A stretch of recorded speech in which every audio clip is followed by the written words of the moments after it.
Salamat binanggit mo yan. Talagang fit to stand trial, kaya nga tayo matutuloy. Yung choice na sumipot, sa kanya yon.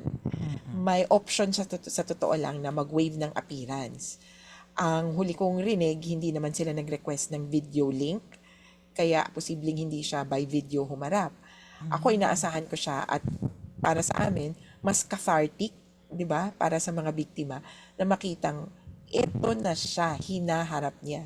Kasi iba pa rin yun na makita mo yung inaakusahan or yung pinaparatangan mo ng mga kaso na nako-confront, naririnig yung di umano ginawa niya. Panghuli na lamang po on my end, attorney, kayo po ba ay dadalo sa The Hague on February 23 for the confirmation of charges?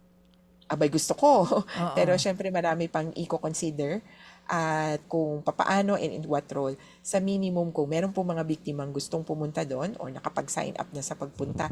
By the way, ngayong araw po, sasabihin ng ICC, siguro mamayang gabi, sasabihin nila yung seat allocations. Okay. Or kung may seats pa, ganon. Kasi last week, nagpa-sign up sila. Oo. So ngayon sasabihin kung yung mga nag-sign up na kung pwede ka bang pumasok sa loob o sa labas ka. Kung ano man po, maganda na nandoon kami, mga abogado ng mga biktima, para alalayan sila. Nakadepende pa dun yung decision ni Attorney Conti.